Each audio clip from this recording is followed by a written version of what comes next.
지금 이 순간 가장 두려워하는 일이 일어나고 있다는 생각을 해본 적이 있습니까? 몸이 예전 같지 않아지고 사람들과의 관계가 서서히 소원해지고 삶의 의미를 잃어가는 순간을 말입니다. 늙음은 누구에게나 피할 수 없는 숙명입니다. 하지만 그 숙명이 찾아왔을 때 우리는 어떻게 받아들여야 할까요? 그저 체념하고 받아들여야 할까요? 아니면 준비하고 대비할 수 있을까요? 오늘 방송에서는 이 물음에 대한 답을 찾기 위해 여러분과 함께 이야기를 나누고자 합니다. 주제는 바로 늙으면 다 부질없다. 이 7가지 지키며 혼자 사는 게 최고다입니다.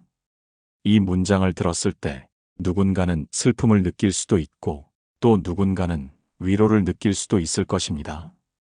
하지만 무엇보다 중요한 것은 이 주제가 우리의 삶에 얼마나 중요한지 다시 한번 생각해보는 계기가 될 것입니다. 저는 오늘 이 시간을 통해 청취자 여러분께 노후의 삶에서 놓쳐서는 안 되는 7가지 요소를 알려드리고자 합니다. 그 이야기를 들으며 여러분의 삶과 연결지어 생각해보세요. 그리고 지금부터 말씀드리는 이야기 속에서 여러분 자신을 발견해 보길 바랍니다. 먼저 한 사연을 소개하겠습니다. 이 이야기는 제가 아는 한 선배의 경험에서 가져온 내용입니다. 이 선배는 오랜 직장 생활을 마치고 퇴직 후의 삶을 기대하며 하루하루를 준비했습니다. 그는 많은 사람들과 교류했고 경제적으로도 큰 걱정이 없는 상태였습니다. 하지만 퇴직 후 몇 년이 지나면서 그의 삶에는 큰 변화가 찾아왔습니다. 친구들은 점점 연락이 뜸해졌고 가족들과의 대화는 갈수록 줄어들었습니다. 심지어 건강마저 악화되어 그토록 좋아하던 취미 생활도 이제는 부담으로 느껴지게 되었죠. 그는 이렇게 말했습니다. 나는 모든 것을 준비했다고 생각했는데 정작 가장 중요한 것들을 준비하지 못했다는 걸 깨달았어. 이 말을 들으면서 저는 한 가지 질문이 떠올랐습니다. 과연 노후를 위해 우리가 정말 준비해야 할 것은 무엇일까? 오늘 여러분께 나누고 싶은 이야기는 바로 이 질문에서 출발합니다. 이제부터 본격적으로 노후의 삶에서 반드시 지켜야 할 7가지 요소를 하나씩 이야기해 보겠습니다. 이 요소들은 단순히 노후의 편안함을 위한 것이 아니라 여러분의 삶에 진정한 의미를 더하기 위한 중요한 기준이 될 것입니다. 노후의 삶에서 가장 중요한 첫 번째 요소는 자기만의 시간을 가지는 법을 배우는 것입니다. 이는 단순히 혼자 있는 시간을 뜻하는 것이 아닙니다. 진정으로 자신을 들여다보고 스스로를 돌보는 시간을 의미합니다. 많은 사람들은 젊었을 때 타인의 요구에 맞춰 살아가는 데 익숙합니다. 그러나 노후에는 자신을 위한 시간을 가지지 않으면 쉽게 외로움과 공허감에 휩싸이게 됩니다. 한 가지 사례를 이야기해 보겠습니다. 제가 아는 한 지인은 평생 동안 가족을 위해 헌신하며 살아왔습니다. 남편과 자녀들을 위해 하루하루를 바쁘게 보냈고 자신의 욕구는 늘 뒤로 미뤘습니다.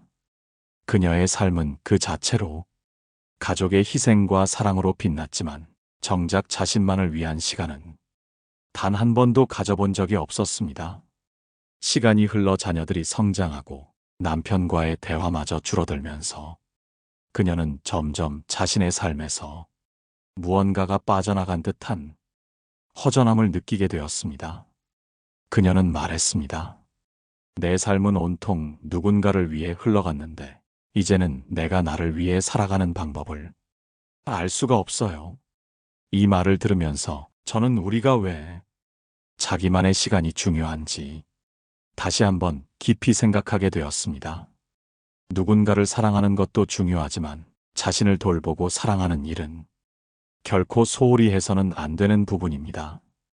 여기서 중요한 질문을 드리고 싶습니다.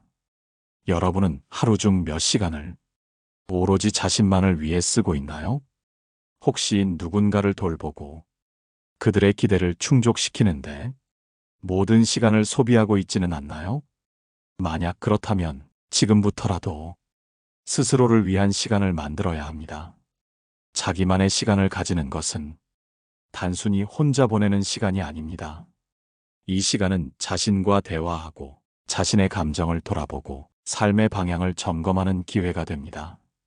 예를 들어 책을 읽거나 명상을 하거나 간단히 산책을 하며 자연을 느끼는 것도 좋습니다. 중요한 것은 이 시간이 온전히 나 자신을 위한 시간임을 인정하고 받아들이는 것입니다. 노후에 자기만의 시간을 가지는 법을 배우면 삶은 훨씬 더 안정되고 평화로워질 수 있습니다. 누구에게도 의존하지 않고 스스로를 만족시키는 능력을 갖추게 되면 외로움이라는 감정도 자연스럽게 우리 곁에서 멀어질 것입니다. 불교에서는 이런 말을 합니다. 내 안의 고요를 발견하는 자는 세상의 소음 속에서도 흔들리지 않는다. 이는 곧 자신과의 시간을 통해 내면의 평화를 찾는 것이 얼마나 중요한지를 말해줍니다. 여러분, 지금 이 순간부터 자신만의 시간을 만들어 보세요. 가장 쉬운 방법은 스마트폰을 잠시 내려놓고 하루에 단 10분이라도 조용히 앉아 자신의 생각을 들여다보는 것입니다. 이 작은 실천이 쌓여 여러분의 노후는 더욱 풍요롭고 안정된 모습으로 변화할 것입니다. 노후의 삶에서 중요한 두 번째 요소에 대해 이야기해 보겠습니다. 그 요소는 사람들과의 관계에서 가장 중요한 태도와 관련이 있습니다. 여러분도 지금껏 사람들과의 관계에서 지친 적이 있으신가요? 우리가 나이가 들수록 관계에서 느끼는 부담감은 점점 더 커질 수 있습니다. 특히 너무 가깝거나 지나치게 의존적인 관계는 우리의 마음을 피로하게 만들고 삶의 질을 떨어뜨리기도 합니다. 노후의 삶에서 중요한 두 번째 요소는 사람들과 적절한 거리를 유지하며 관계를 지속하는 것입니다. 적절한 거리 두기는 단절을 의미하지 않습니다. 오히려 서로를 존중하고 배려하며 독립적인 개인으로서 관계를 이어가는 것을 뜻합니다. 이것은 마치 두 나무가 각자 뿌리를 내리고 성장하면서도 서로의 그늘 아래 편안히 쉬는 것과 같습니다. 한 가지 실제 사례를 말씀드리겠습니다. 제 친구 중 한 사람은 은퇴 후 시간이 많아지자 가족들과 더 많은 시간을 보내기 위해 노력했습니다.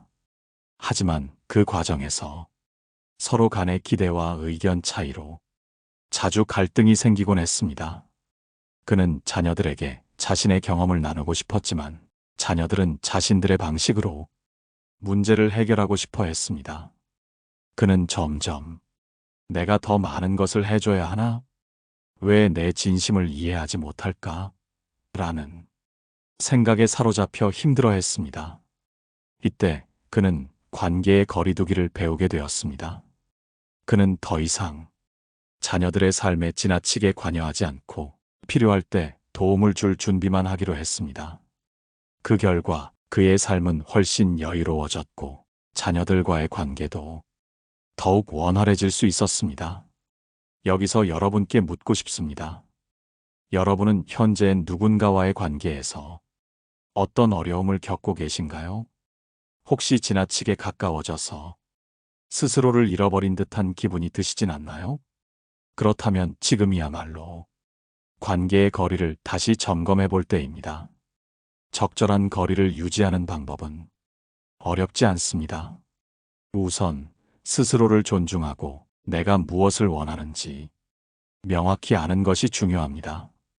그 다음에는 상대방의 공간과 시간을 존중하는 태도를 가지세요. 예를 들어 자녀들과의 관계라면 그들이 먼저 도움을 요청할 때 조언하거나 개입하는 것이 좋습니다. 친구 관계에서는 서로의 취향과 생활 방식을 강요하지 않는 것이 필요합니다. 불교에서도 관계에 대해 이런 가르침을 전합니다. 집착하지 않는 사랑이 진정한 사랑이다. 이 말은 곧 타인에게 집착하거나 모든 것을 통제하려는 마음을 버릴 때 우리는 진정한 관계의 행복을 경험할 수 있다는 뜻입니다. 여러분, 관계에서 거리를 두는 일은 결코 이기적인 행동이 아닙니다. 오히려 자신을 지키고 상대방을 배려하는 성숙한 자세입니다.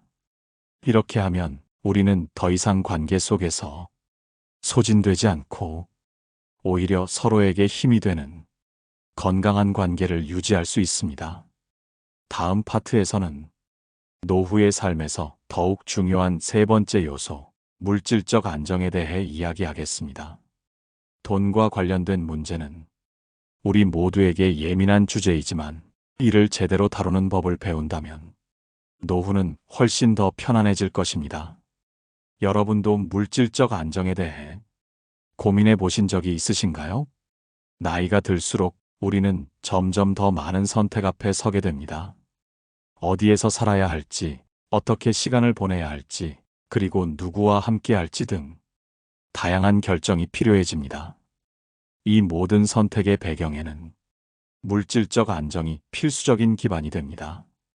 돈은 삶에서 모든 것을 해결해주는 열쇠는 아니지만 노후의 삶을 편안하게 만드는 중요한 수단입니다.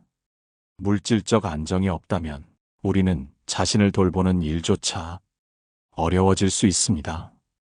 그러나 돈이 충분히 있다면 필요할 때 필요한 도움을 받을 수 있고 다른 사람에게 부담을 주지 않으면서 스스로의 삶을 책임질 수 있습니다. 한 가지 예를 들어보겠습니다. 한 어르신이 은퇴 후 작은 전원주택에서 홀로 지내고 있었습니다. 그는 젊었을 때부터 소박하게 살며 저축을 해왔습니다. 그 결과 그는 은퇴 후에도 자신이 원하는 생활 방식을 유지할 수 있었습니다. 필요할 때면 가사 도우미를 고용해 집안일을 도왔고 건강이 나빠졌을 때도 간병인을 부를 수 있었습니다. 그가 이렇게 안정된 노후를 보낼 수 있었던 이유는 물질적 준비 덕분이었습니다. 반면 또 다른 어르신은 젊은 시절 충분히 대비하지 못해 매달 부족한 생활비로 힘든 나날을 보냈습니다. 그는 자녀들에게 도움을 요청할 수밖에 없었고 그로 인해 관계에서 불필요한 갈등이 생기기도 했습니다. 여러분께 묻고 싶습니다. 노후의 물질적 준비를 어느 정도 하고 계신가요? 혹시 아직 시간이 많아? 라는 생각에 미뤄두고 계시진 않으신가요? 물질적 안정은 단기간에 이룰 수 있는 것이 아닙니다. 젊었을 때부터 조금씩 준비하고 계획해야 합니다. 불교에서도 물질과 마음의 관계에 대해 이런 가르침을 전합니다. 욕망을 줄이면 만족이 늘어난다. 즉, 무조건적으로 많은 것을 추구하기보다 소박한 삶을 통해 진정한 행복을 발견하라는 의미입니다. 물론 모든 사람이 넉넉한 재산을 가질 수 있는 것은 아닙니다. 하지만 중요한 것은 지금 가지고 있는 것 안에서 최선을 다해 관리하고 준비하는 것입니다. 작은 저축이라도 꾸준히 한다면 노후의 삶에 큰 도움이 될 수 있습니다. 여기서 또 한 가지 중요한 점은 돈에 집착하지 않는 태도입니다. 물질적 안정은 중요하지만 돈을 우리의 삶에서 가장 중요한 가치로 삼는 순간 우리는 다른 중요한 것들을 잃어버릴 수 있습니다. 따라서 돈은 우리 삶을 지탱하는 도구로 삼되 삶의 목적이 되지 않도록 항상 균형을 유지해야 합니다. 마지막으로 노후의 물질적 준비는 우리를 더 자유롭게 만들어줍니다.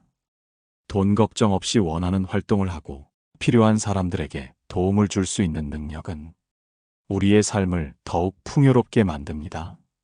다음 파트에서는 감정적 독립이라는 네 번째 주제를 다루어 보겠습니다. 감정적으로 자립하지 못하면 우리는 타인의 말이나 행동에 휘둘리며 쉽게 상처받을 수 있습니다.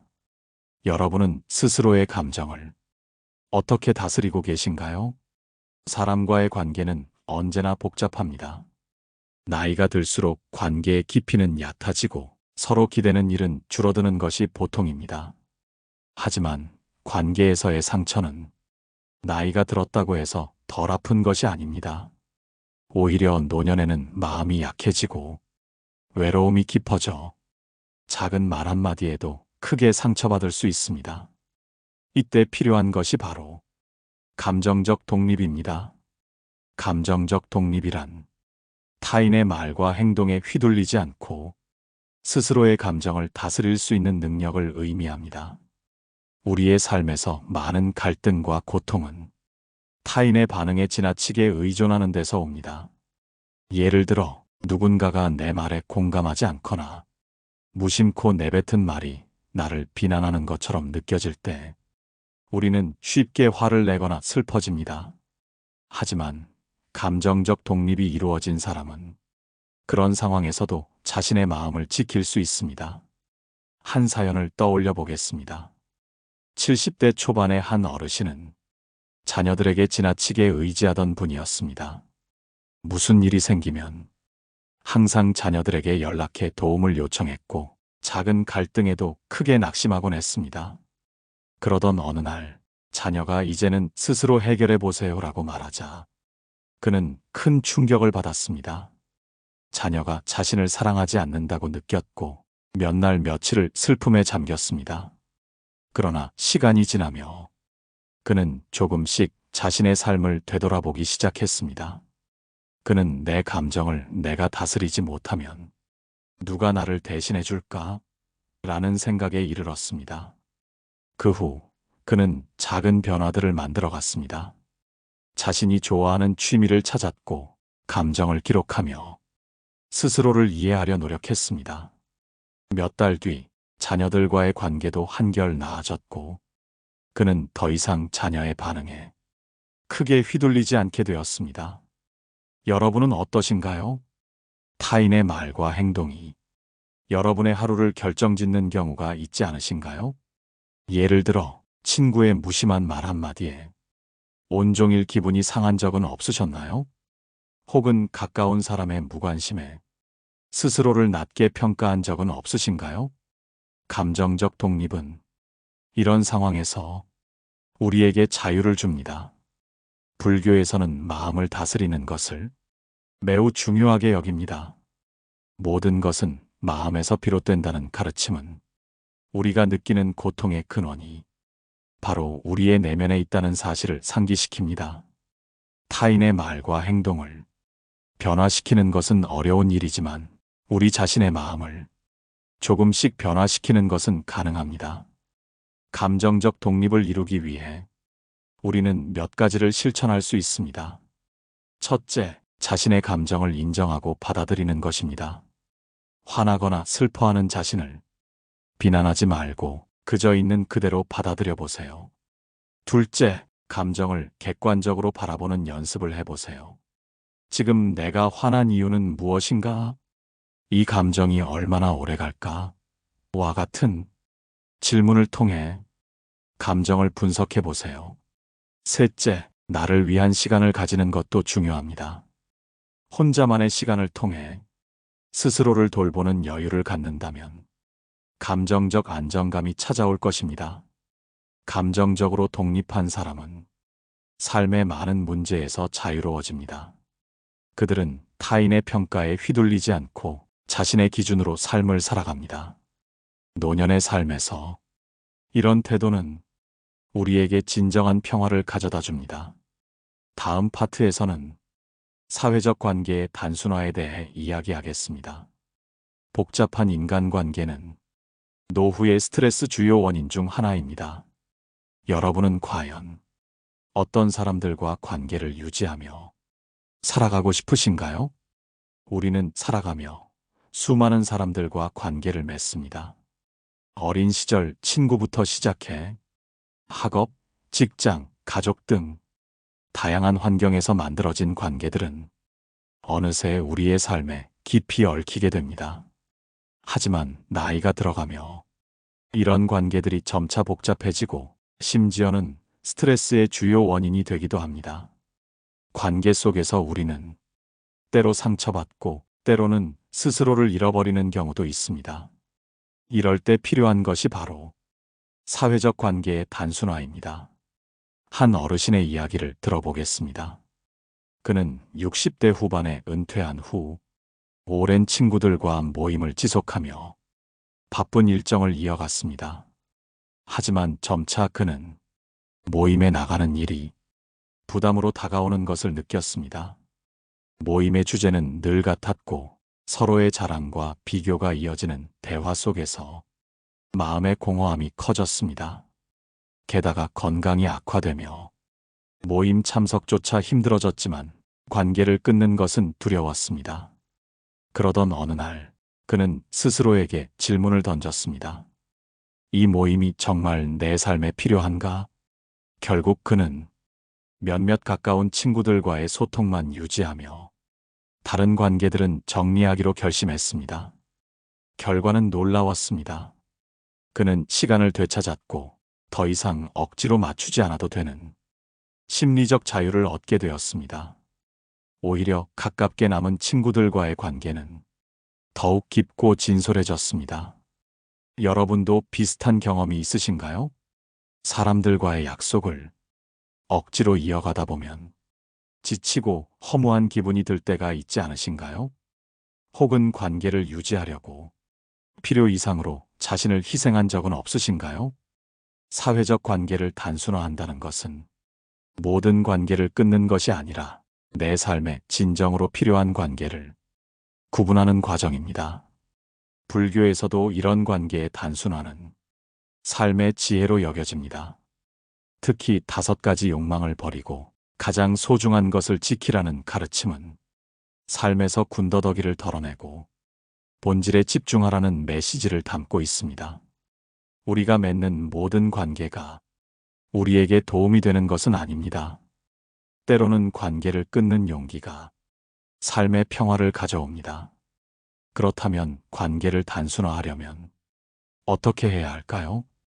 첫째, 자신에게 중요한 사람을 구분하세요. 삶의 위기나 힘든 순간에 곁에 있어줄 사람은 누구인가요? 그들을 떠올려 보세요. 둘째, 관계를 유지할 에너지가 있는지 점검하세요. 어떤 관계는 오히려 우리의 에너지를 빼앗아 가기도 합니다. 셋째, 자신을 우선순위에 두세요. 나를 돌보는 시간이 부족하다면 그 관계는 다시 생각해 볼 필요가 있습니다. 한번 질문해 보겠습니다. 지금 여러분이 맺고 있는 관계들 중 정말 소중한 관계는 몇 개나 되시나요? 그리고 그 관계는 여러분에게 어떤 영향을 미치고 있나요? 혹시 정리해야 할 관계는 없는지 스스로에게 물어보는 시간을 가져보세요. 사회적 관계를 단순화하면 우리 삶에 여유와 평화가 찾아옵니다. 필요한 사람과만 진실한 시간을 보낼 때 우리는 더 깊이 연결될 수 있습니다. 그리고 무엇보다 스스로를 돌볼 시간이 생깁니다. 다음 파트에서는 경제적 자립과 노후의 진정한 독립에 대해 이야기하겠습니다. 많은 이들이 경제적 문제로 인해 노년의 평화를 잃어버리곤 합니다. 과연 우리가 스스로를 지키기 위해 어떤 준비를 해야 할까요? 함께 깊이 생각해 보겠습니다. 삶에서 경제적 문제는 많은 사람들에게 가장 큰 걱정거리 중 하나입니다. 특히 나이가 들수록 수입은 줄어들고 지출은 예상치 못한 방향으로 늘어나기 마련입니다. 병원비, 생활비 혹은 자녀나 손주들을 돕기 위한 비용까지 노년의 경제적 부담은 생각보다 큽니다. 그래서 경제적 자립은 노후를 평화롭고 행복하게 보내기 위해 결정적인 요소라 할 수 있습니다. 한 할머니의 이야기를 떠올려 봅시다. 그녀는 젊었을 때 자녀를 위해 모든 것을 희생했습니다. 직장을 다니며 번 돈을 자녀 교육에 투자했고 자녀들이 자립한 뒤에도 손주들에게 도움을 주기 위해 힘에 부치는 생활을 계속했습니다. 하지만 결국 자녀들은 자신들의 가정을 꾸리느라 바빴고 그녀의 희생은 당연한 것으로 여겨졌습니다. 할머니는 은퇴 후에도 아르바이트를 하며 생계를 유지해야 했습니다. 내가 왜 이렇게까지 해야 하나? 이 질문이 떠오를 때마다 그녀는 무력감과 슬픔에 빠지곤 했습니다. 여러분도 비슷한 상황을 겪으신 적 있나요? 혹은 주변에서 이런 이야기를 들어본 적이 있나요? 자녀를 위해 모든 것을 바쳤지만 정작 자신은 아무것도 남지 않았다는 안타까운 사례는 우리 사회에서 흔합니다. 하지만 경제적 자립이 없다면 노후의 진정한 독립도 불가능합니다. 경제적 자립이란 단순히 돈을 많이 버는 것이 아니라 내가 필요할 때 스스로를 책임질 수 있는 상태를 의미합니다. 이를 위해 어떤 준비가 필요할까요? 우선 젊었을 때부터 노후를 위한 자금을 조금씩이라도 마련하는 습관이 중요합니다. 적은 돈이라도 꾸준히 모으는 것은 미래를 위한 확실한 안전망이 됩니다. 둘째, 노년기에 필요한 지출을 구체적으로 계산해 보는 것이 필요합니다. 얼마의 돈이 있어야 스스로를 돌볼 수 있을지 미리 점검하는 것이 중요합니다. 셋째, 자녀나 가족에게 지나치게 의존하지 않는 태도가 필요합니다. 자신의 삶은 스스로 책임진다는 마음가짐이 가장 중요한 시작점입니다. 불교에서는 경제적 자립과 관련해 모든 욕망은 채워지지 않는다는 가르침을 전합니다. 삶의 욕망을 줄이고 본질에 집중하라는 메시지입니다. 우리의 지출 중 많은 부분은 필수가 아닌 욕망에서 비롯됩니다. 이런 지출을 줄이고 삶의 우선순위를 명확히 한다면 경제적 안정은 훨씬 더 가까워질 것입니다. 노후를 준비하는 데 있어 가장 큰 걸림돌은 무엇일까요? 그것은 바로 언젠가 준비하겠지라는 안일한 마음가짐입니다. 하지만 준비는 생각보다 빠르게 시작해야 합니다. 지금 이 순간이 노후의 행복을 결정짓는 가장 중요한 시간이 될 수 있습니다. 마지막으로 질문 하나 드리겠습니다. 여러분은 지금 경제적 자립을 위해 어떤 준비를 하고 계신가요? 혹은 준비해야 할 것이 무엇인지 고민해 보셨나요? 이 질문을 스스로에게 던지며 하루를 마무리해 보시길 바랍니다. 오늘의 방송에서 노후의 삶을 지혜롭게 살아가기 위한 7가지에 대해 말씀드렸습니다. 모든 것이 늦기 전에 우리 스스로를 돌보는 일에 집중해야 합니다. 여러분의 삶이 더 평화롭고 행복하기를 진심으로 바랍니다. 이 방송이 마음에 드셨다면 댓글로 여러분의 생각을 공유해 주시고 구독과 좋아요도 부탁드립니다. 여러분의 하루가 평온하고 따뜻하길 바랍니다. 노후에 빛나는 지혜였습니다.